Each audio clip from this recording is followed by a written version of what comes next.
While traveling on the bris, Aiko informed Hajime that Shimizu was missing.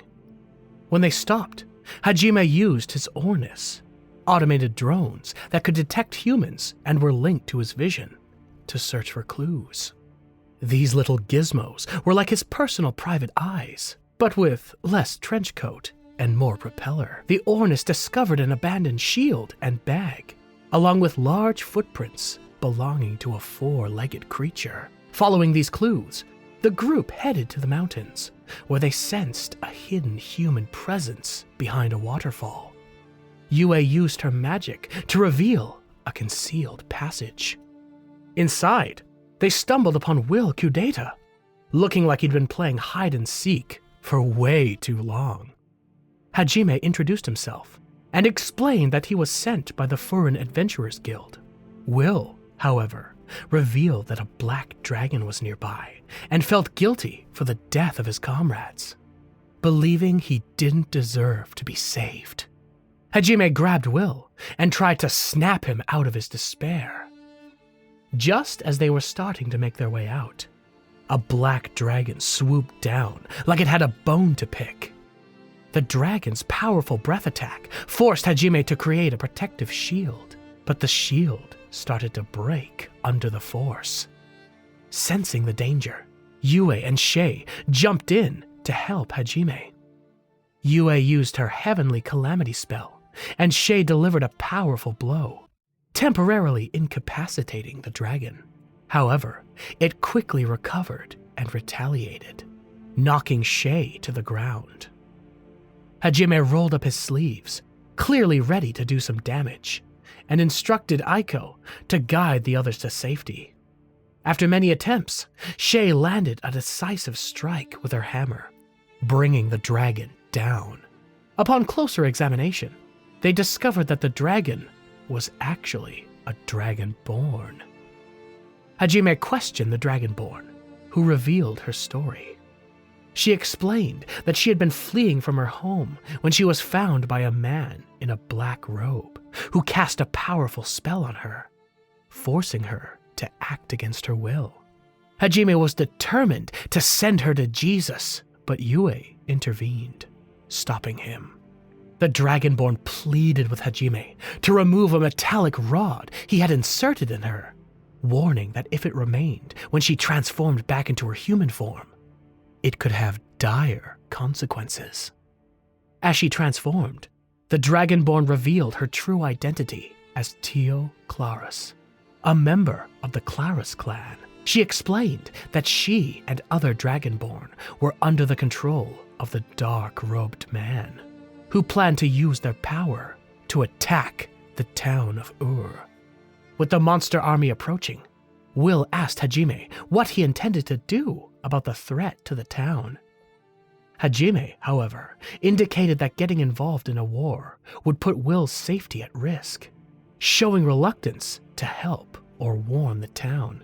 As Hajime prepared to leave, Tio started acting inappropriately, saying some quite interesting plot-filled things about Hajime. Annoyed, Hajime dragged her away by one of her legs, which actually aroused the freak inside of her more. Instead of actually punishing her, Aiko asked Hajime to help protect their town from an approaching army of monsters. At first, Hajime was unwilling to get involved, having the enthusiasm of a sloth. However, after Aiko's persistent requests, he eventually agreed to defend the town of Ur, showing that he still respected his former teacher. Hajime and his group helped the townspeople by preparing supplies and arranging for the evacuation of women and children to safety before the monster attack. That night, Hajime stood guard on a watchtower, preparing his weapons. Sonobe approached him to express her gratitude for his help in the labyrinth. Hajime encouraged her to stay strong and continue fighting. Tio, who had been hiding nearby for reasons no one could quite explain, revealed herself and offered her loyalty to Hajime, hoping to join him. However, Hajime initially turned her down. As the monsters approached, Hajime shifted his attention to the people of Ur, and gave a motivational speech, lifting their spirits and praising Aiko's importance in the upcoming battle. When the battle began, Hajime went into overdrive, taking down a demonic dragon like he was swatting a fly. The battle turned into a massive conflict as Hajime, Yue, and Tio launched powerful attacks against the monsters. Eventually, Tio exhausted her energy and needed to rest, while Yue struggled due to her depleted mana. Hajime summoned his bike and, with Shay, charged forward to confront the leader of the monster horde. As they fought, they eliminated many enemies. During the battle, Hajime noticed a black-robed man watching from a hill, like a Minecraft villager, determined to end the threat. Hajime and Shay confronted him, quickly knocking him off his demon wolf. The mysterious figure was revealed to be Shimizu, who confessed that he had orchestrated the chaos to prove his greatness.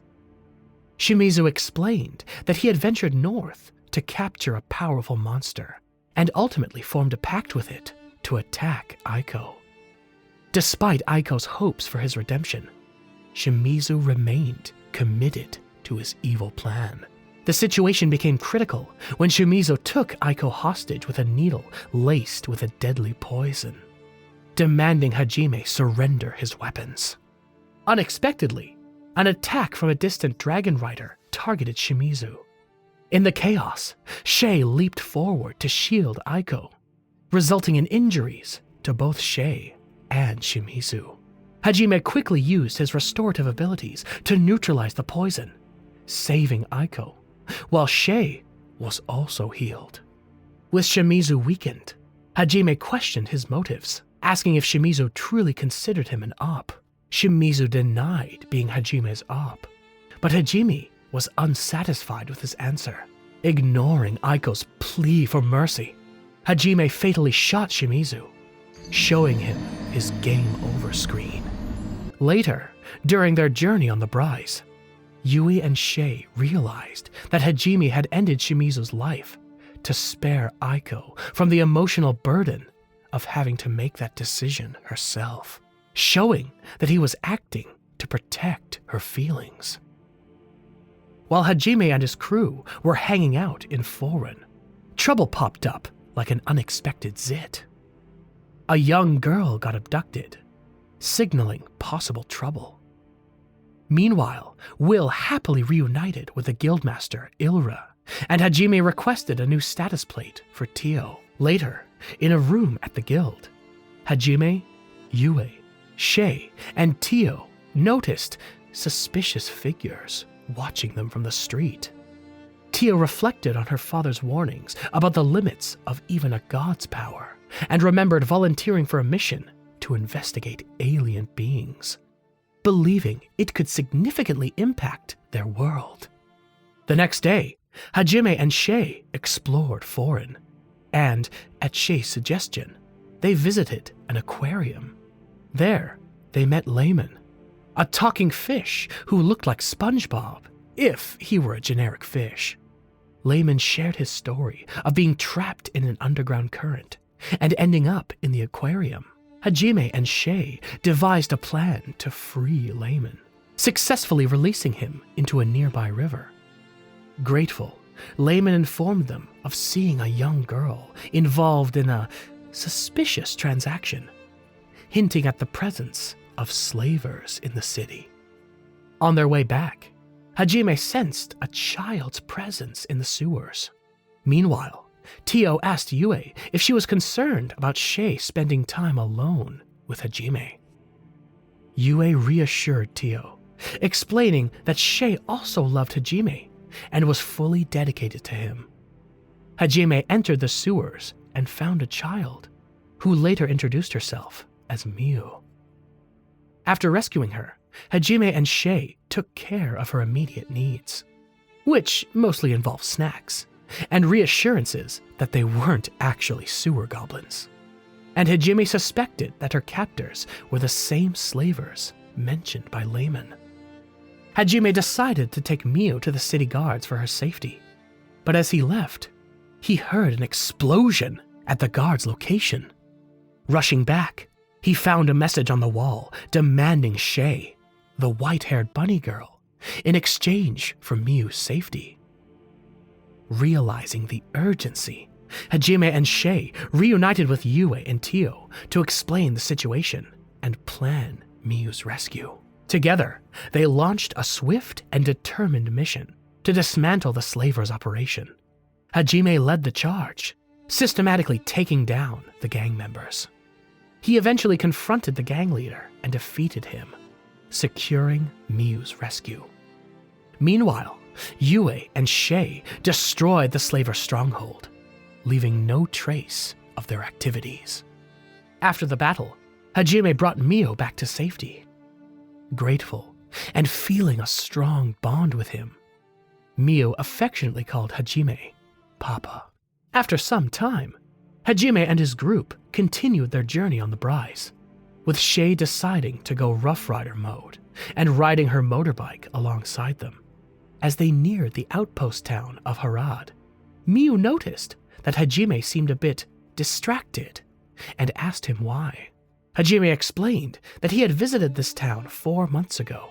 Upon their arrival, Hajime met with Loa Bowavis, a man looking like a one-eyed Lex Luthor, and handed him a letter from Ilra detailing Hajime's recent heroic deeds. Suddenly, Endo burst into the scene like a frantic pigeon, bringing urgent news of a demon attack on the labyrinth. He was visibly relieved to see that Hajime was still alive, and quickly asked for his help to fight against the demons, warning of severe consequences if they failed. Meanwhile, a group of heroes was already in the area, tracking a trail of monster blood as they tried to figure out the creature's motives. A demoness soon appeared and challenged the heroes to surrender and join her, revealing that one of their own had already accepted her offer. Despite her claim, Kuki and his companions were suspicious and decided to fight the monsters instead. The battle quickly turned against the heroes as they realized the monsters were on steroids or something, because they were way stronger than expected. The heroes managed to injure one monster, but the demoness, like a fairy godmother gone rogue, healed it instantly. Recognizing they were in deep trouble, Shizuku instructed Endo to go and inform Captain Meld about their dire situation. As the battle intensified, Kuki used his powerful limit break skill to destroy one of the monsters. But in the chaos, Taniguchi was killed by the demons. Devastated, Shizuku urged Kuki to see the hopelessness of their fight and retreat, even slapping him to snap him back to reality. Meanwhile, Endo hurried to find Captain Meld. Unbeknownst to Hajime, a demon was closing in on him. Captain Meld bravely confronted the demon and ordered Endo to escape while he fought the creature. Meanwhile, atop the mountain, Iri and Hayami, fearful for their friends, considered surrendering to the demoness. During this tense moment, Captain Meld, badly injured, made a desperate appearance, but was killed by the demoness in front of the other heroes. Back at the outpost, Loa pleaded with Hajime to help rescue the trapped heroes. However, Hajime initially refused, stating that these people were strangers to him. The battle continued as Kuki once again went Super Saiyan by using his limit break to attack the demoness. The experience of killing unsettled Kuki, making him vulnerable to a counterattack. The surrounding monsters quickly overwhelmed him, causing him to lose consciousness. At the guild, Endo persisted in trying to persuade Hajime to help, remembering their shared past. Hajime finally agreed to assist the heroes. At the same time, Shizuku courageously fought the monsters despite sustaining severe injuries. Kaori rushed to help Shizuku, but the monsters managed to break through their defenses, putting both girls in grave danger. Just when things seemed most desperate, a metal rod suddenly flew from the sky and struck down the monsters, threatening Kaori and Shizuku. As the dust settled, Hajime was seen with infinite superhero aura as the OG Chad. One of the girls immediately recognized him, realizing that help had finally come. As they escaped from the mountain, Hajime decided it was time to make an entrance as unforgettable as a surprise pop quiz. He whipped out his pile driver, basically a giant, overpowered nail gun loaded with long, compressed metal rods covered in xanthium. Using it like a DIY underground tunneling tool, he dug a massive hole and burst onto the battlefield like a mole on a mission. Hajime quickly assigned tasks to his team members, keeping the most difficult job, fighting the demons and the demon lady, for himself. In the chaos of the battle, Hajime fought fiercely against a swarm of monsters, showcasing his impressive combat skills and taking them out like annoying NPCs. He also spotted hidden enemies and took them down one by one. Despite the demon lady becoming more fearful of Hajime's relentless attack, he remained focused, determined to wipe out all the monsters. The other heroes watched in awe, wondering who this mysterious fighter was. Endo stepped forward and revealed that this person was Hajime Nagumo, the same man they thought had returned to the game lobby after falling from a bridge. Hayami doubted this at first, remembering his role in Hajime's fall. However, Endo showed them Hajime's status plate, confirming his identity. Amidst the fighting, Yue challenged Hayami, questioning his motives regarding Hajime. During the battle, Hajime managed to take out the demon lady's healer, cutting off her ability to heal herself and her allies. In response, the demon lady summoned a giant snake to attack Shizuku. Hajime quickly threw his sword to Shizuku, enabling her to easily slice the snake into pieces. When the demon lady tried to escape, Hajime stopped her without any trouble. He explained that he had figured out that these monsters were created using ancient magic, and that the demons gained this power by defeating a tough labyrinth. Hajime then prepared to face the demon lady head on. As the battle wound down, Kuki tried to stop Hajime from going further. Despite Kuki's emotional plea, Hajime remained firm and ignored his former friend's protests. He then made a decisive move, raising his weapon and sending a hot demon lady to the hotter underground. After the fight, Shay tended to Taniguchi and Meld's wounds. Kaori, overwhelmed with relief, gratitude, and affection, approached Hajime and hugged him tightly, thankful that he survived. As they headed back, there was noticeable tension between Hajime and Kuki. The unspoken conflict between them was clear. Sensing Kuki's anger over the death of the demon lady, Hajime confronted him directly. Hajime made it clear that he would not show mercy to anyone, a stark contrast to Kuki's more forgiving nature. This declaration signified a final break in their friendship. Hajime warned Kuki that if he opposed him, they would clash. After the battle, Hajime was surprised by the large army led by Loa. In the midst of this tense atmosphere, Kaori bravely confessed her love for Hajime and said she wanted to join him. Hajime responded kindly, but explained that his heart already belonged to Yue.